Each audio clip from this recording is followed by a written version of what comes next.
Principal Neha Jagtiani, Faculty of RD National College, and friends. Firstly, thank you so much for the wonderful presentation that you made about the Harish School of Law and myself, although you need not have done the second part of it, and for the wonderful speech that you gave, Neha. I have been practicing law for many, many years now.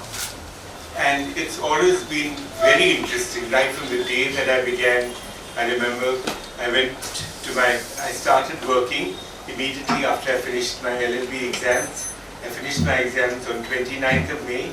I took 1 day leave, and then on the 31st of May, 1976, such a long time ago, I started.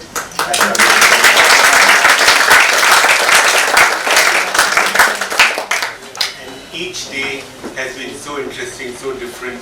There are problems, of course, but there are also challenges, successes, things that happen well, and it's been very satisfying and very gratifying, although it does come with its share of tensions and problems for clients, for ourselves, for the firm, for everything that goes on. But it's still something that one has to consider, that is a very important part of life. One of the most famous scenes in English literature is about Portia. It's about the law. That Portia, when she is arguing, she makes a wonderful distinction between a pound of flesh on the one hand and a pound of flesh and blood and everything that goes with it on the other hand. So Shylock wanted a pound of flesh, and she said, well, you can take the flesh, but if you take even a single drop of blood, then you will be the one who will be sentenced to death. So you can see these distinctions are very important. And the law, in a large sense, is about drama, about what happens not only in books, although there are many books and TV series. We've seen The Lincoln Lawyer, Boston Legal, Suits, and so many which are very popular. And those show us, of course, the dramatic elements, the exaggerations which have to come with any creative art to be able to put into focus what is actually happening around you, to draw attention to it. Well, that drama is there. We see that in many cases. We see how people suffer, we see how people take advantage of others, we see how people are able to succeed in their challenges and are able to achieve something great, whether in the corporate field or in litigation. But the law is not only about that. The law is actually about our lives, because it affects every portion of our life in a different way. Anything that you do, you buy something, well, that's covered by the Contract Act. You may even buy something online. Even then you think what you're doing is pressing a few buttons on your phone and you're going to get it. But again, the Contract Act is important. Then there could be the consumer law.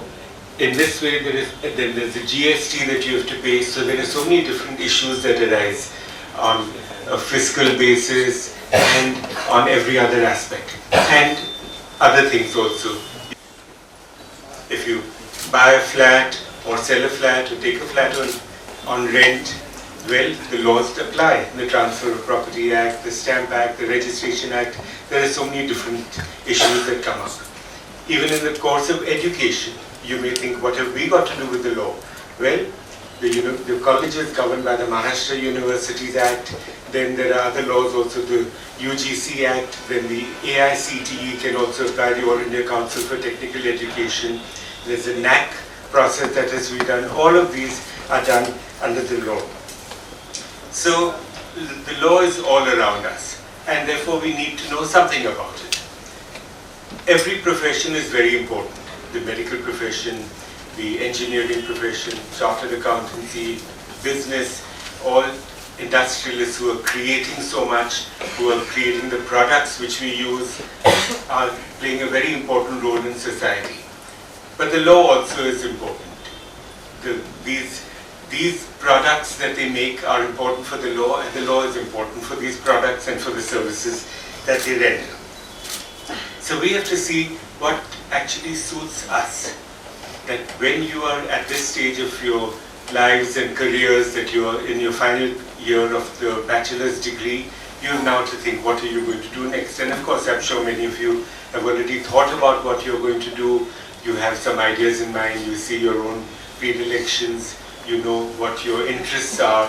But one of the things that you should consider and that you should know about is the law. And with all these different options before you, you must think, what is it that will suit you best? That can change from time to time, because you can change the course of your profession as you go on. But I remember always what Polonius said in Shakespeare's Hamlet.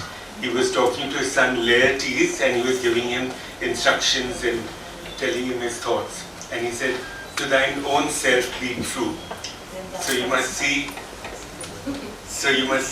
what exactly suits you best and go ahead and do it. That doesn't mean you can't change. You can go ahead and change in future. For instance, the Hotel Leela group, all of you know the Hotel Leela near the airport, that was started by Captain Nair, who was a captain in the Indian Armed Forces. Then he went on to have a textile industry, and then his greatest fame came from the hotels. And he started that at the age of 64. So you don't have to just stick to something and remain with it all your life, because today the opportunities are there to go from one field to another. The Maker buildings in South Mumbai and also in BKC, Maker Max City, and the Maker Chambers and Maker Towers were started by Dr. Maker, who was actually an MBBS doctor. But then he decided to go into building construction, and he made such a big success of it. So there can be different things, but he was one person who really went so much into the law. I was doing a matter with him many years ago, and every evening he would come to our office. We'd sit from 8 o'clock till 12 and 2 o'clock in the morning, because we had to prepare for this very big matter. We did that, and every morning we'd get up and he'd call me up, or I'd call him up and say that I had this thought, or thought about this judgment, and then we discuss that, again discuss it throughout the day and meet again, and we went ahead with that and very successfully. So there's a lot that goes into it, and the law is important for every profession and business, as every business and profession is important for the law. All of these are intertwined. The law is very interesting, it's fascinating, academically and intellectually. Jurisprudence, for instance, is one important subject. Why do we have law at all? What is the origin of the law? What should be the role of the law? These are important questions that come up. In terms of why do we have law at all? A famous philosopher, Thomas Hobbes, said, without the law, life would be solitary, poor, nasty, brutish, and short. So you can see that this is what they feel, this is why we need the law. And then Sarmond, in his book on jurisprudence, said, a herd of wolves, it has been said, would be more at one than so many men, unless they had one reason in them or one power over them. But people do not have one reason in them. Each one of us is different, and that's what we want. We want a diversity. We don't want everyone to be yes men and yes ladies. We want everyone to be able to think. But it is therefore very important that if we cannot have one reason in ourselves, which is not possible at all, that at least there should be one power over ourselves. Something to guide us, something which has been framed by wise people, by experienced people, something that will help us to regulate the lives. Not take away all our freedoms, but to take away some of our freedoms. Like they say, my right to extend my hand ends where my neighbor's nose begins. So you have to have some rights and some powers, but there are limitations to these. Now, that is why we have law. What is the origin of the law? Jean-Jacques Rousseau said that law is in the nature of a social contract, that people get together and they decide that we want to have a law. Well, that's not necessarily so, because it's not that we all get together and say that we want to have the Maharashtra Universities Act or the UGC Act or the Income Tax Act. None of us want that at all. But it's there. So we have to, but someone does it, someone imposes it on us, and we have to be guided by it. And yet it has to be flexible to some extent. Then, what is the role of the law? In ancient India it was said, Dharma, the law, is king of kings. So however powerful the king may be, he is under the law. So dharma, the law, is king of kings. And Cicero, the Roman philosopher and lawyer, said, we are the slaves of the law so that we may be free. That you have to accept some kind of restrictions upon yourself in order that you should be free to do other things. That you cannot just have complete freedom, nor of course to be one complete slavery, but there has to be a balance. Now how to determine that balance is the important thing. Is that balance to be determined by the legislature? Is it to be determined by the executive? Is it to be determined by the judiciary? Is it to be determined by ourselves? I think each one has to play a part. The legislature legislates, the executive implements, the judiciary decides, but ultimately it comes upon us. And we are seeing this happen even right now in the case of Kunal Kamra. That this is so important today that, as they say, injustice anywhere is a threat to justice everywhere. So even if there's injustice in one place, that means it's happened, and therefore it can happen again. It can happen to you, it can happen to each one of us, it can happen to our families and our friends. So we have to be conscious of that. We have to speak up. But then when we speak up, how do we react to that? Is it by vandalism? Is it that we go and destroy the auditorium where the performance was conducted? No, that's not the way. We have to find a finer solution, a better solution. And for that, each one of us has to think and to be alert, to be conscious of the law, to be conscious of the advantages and the problems of every law, and to be able to implement them at least in our own lives. We cannot all do it through the legislature or the judiciary. You cannot be a judge and a legislator at the same time, or the executive. But as individuals, each one of us has to be aware and conscious of all these things. Law has grown. Law has grown in response to human needs. That we are the ones who create technology, we are the ones who create different situations. We want more things. We want, for instance, we develop the internet and we develop electronics, and therefore these also need to be controlled. We also have developed the concept, the principle of marriage, and therefore there's divorce, there are settlements, there are succession issues. All of these have come as a result of human beings. No animal seems to have this kind of law. Perhaps the ants have a certain amount of regulation, or some do, of course. Birds fly in formation so beautifully. But it's not law in the sense that we know it. So therefore we have to know that the law, to a certain extent, to a substantial extent, is reactive to us. And to a certain extent it is proactive. That sometimes the law is thought of which will provide for the future.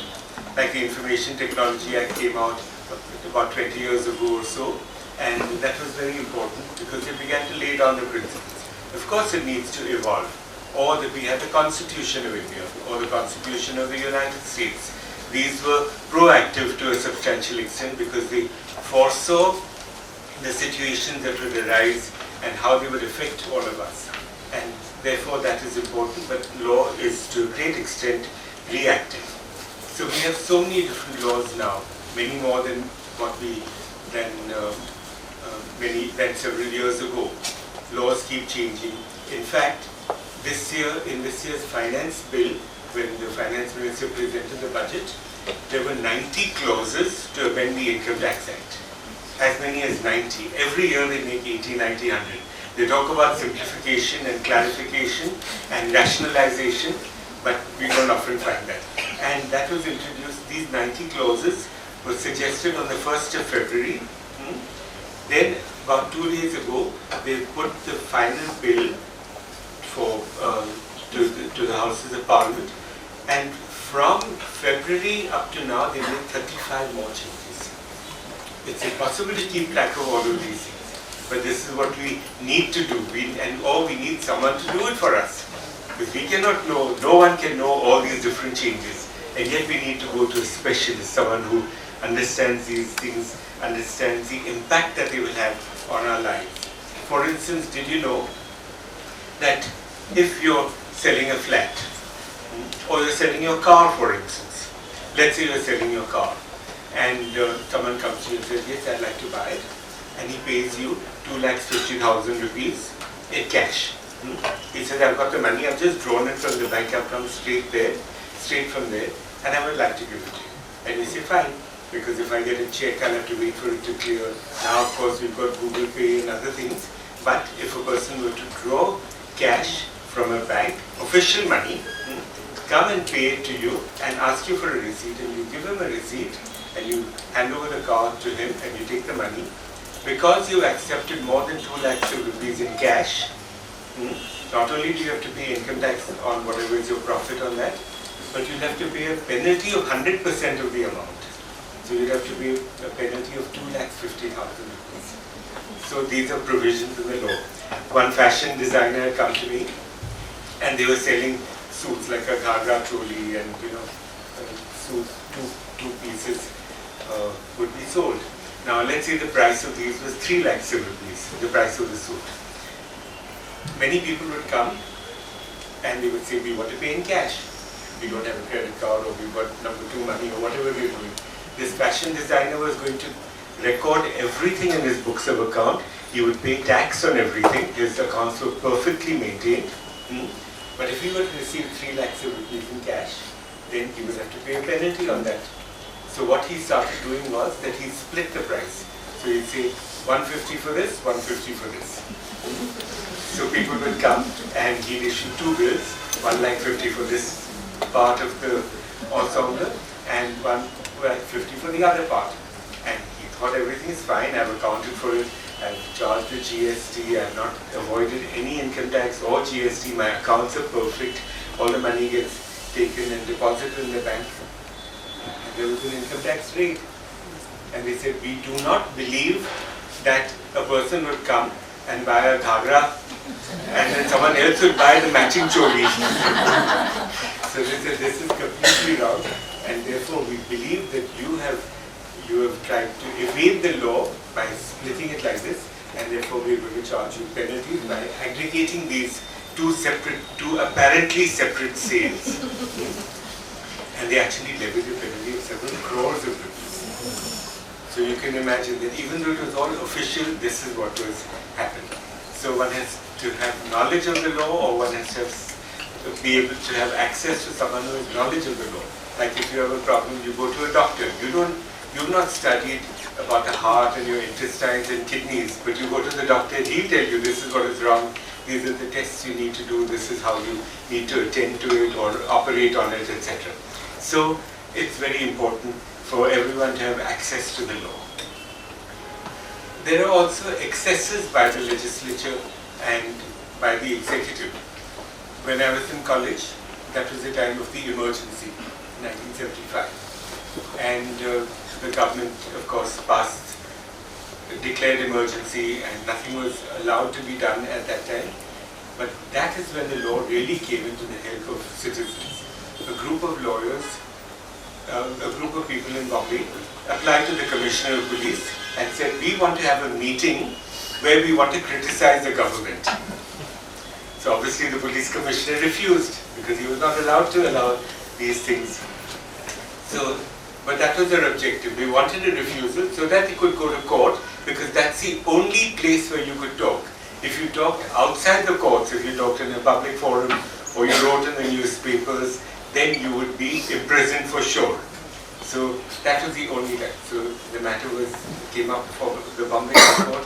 The best lawyers were appearing there, and all of us went there. I think there must have been 500 people in a courtroom this size. I was standing on the windowsill, which was smaller than this, and there were 15 of us standing on this to listen to all of these things. And Mr. Jethmalani was one of the lawyers who argued, and he ended his arguments beautifully. He said that the peace that the police commissioner is trying to impose on us is nothing but the peace of the graveyard. He said this is what is going to happen to us if this kind of order is allowed to stand. So the court allowed it, and we really saw the law in action then to protect our rights, which is something that we all value today, and India is amongst few countries which have this kind of freedom that we are able to talk about it although there are still repercussions, but at least we are by and large able to talk, and there's much less censorship here than there is in other countries. So sometimes the legislature, sometimes the executive can overstep their functions, and then it is the law that comes to our aid, and we have to be able to use this very well. Now, the presentation that you showed was excellent because you said what are the different career paths in the law, and whether one can be a corporate lawyer or a litigating lawyer, or one can be a judge, a professor, or help in different ways. One can do legal aid also, because many people do that too. So all of these are very important, and this is the time that you have to think of some of these issues.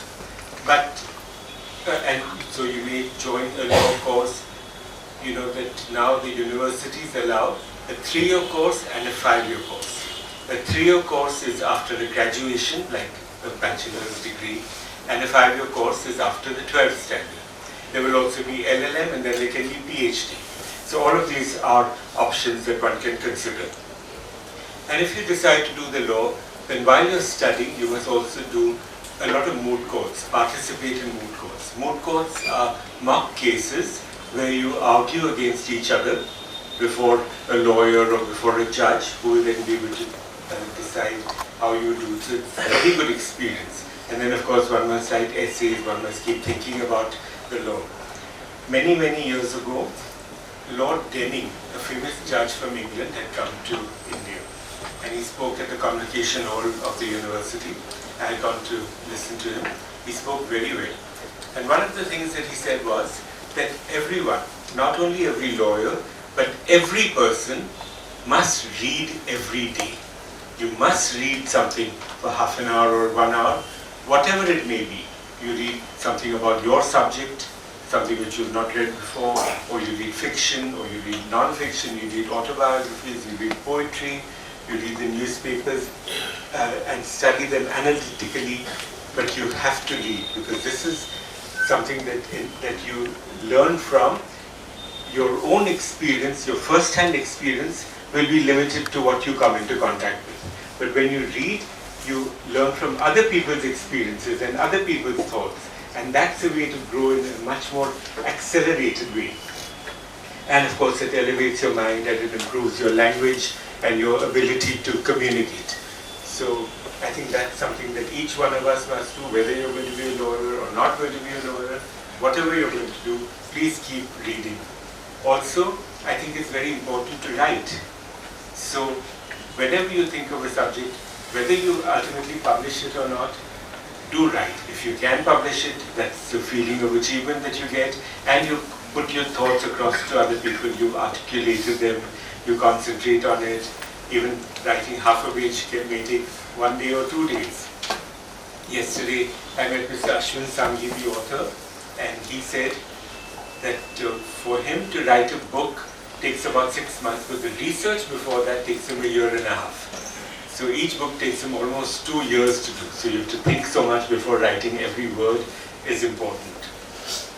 So one must continue to do that. Then of course, one may specialize in different branches of the law. And just in the law, just as in everything else, there is a requirement for a breadth of knowledge, that you must know things other than what you're really concentrating on. There has to be a depth of knowledge also, so you have to have a specialization, but you can't just ignore everything else. So you have to have your breadth, you have to have your depth, and you also have to have the ability to raise yourself to a different height. So you can see all the different factors come into play, that you must know something about every law, and you must know what you're concentrating on and what you can do with it. So for instance, when we have interns or young lawyers in our office, I tell them that when I'm giving you something to do, I may give you a precedent also, that you can take it and you can copy it, make the changes. But that's not enough. I want you to know why you're doing what you're doing. So if for instance you're doing an agreement for sale of a property, it's not enough to cut, copy and paste, but you must know the provisions of the Transfer of Property Act, the provisions of the Income Tax Act, the provisions of the Stamp Act, the Registration Act, the Cooperative Societies Act. all of these different things in order to be able to do the document properly. It's not just enough to just make a few changes here and there. So you have to go into all of these, and you have to be able to specialize also, because today that's what the world is about. But you must have a knowledge of other things too. Our HSNC board is a wonderful board, as you know. We just completed 75 years, and we are one of the few boards. We're one of the few boards in the country which have 4 law colleges. One of them is the recent one that is attached to HSNC University. The other is attached to Mumbai University. We value our relationship with Mumbai University, but we set up the HSNC University because we wanted a greater flexibility. We are more nimble now because we are much smaller, and therefore we can make changes that we want to. We have our own board of studies. We can modify as we want to, have new laws. For instance, in the law courses, we are teaching FEMA, the Foreign Exchange Management Act, which is very important for investments into India and investments out of India. So that is being done, and we want to keep changing and keep adapting, something which Mumbai University is not easily able to do. They will do everything, but it will take them some more time. So that is the advantage of having a university of our own. And we have Professor Shahida Irani, who's teaching at D.M. Harish School of Law, and Hirji Jangir, who's a student of D.M. Harish School of Law, who's taken a lot of interest. And his father tells me that he doesn't like to go home, he likes to be in college. So I'm very happy to have met all of you and to have talked to you about a few of my thoughts about the law. I'm sure all of you will decide very wisely about whatever profession or business you want to go into. Remember that you can change it, but whatever you do it with thought, and it should be an informed decision. Thank you.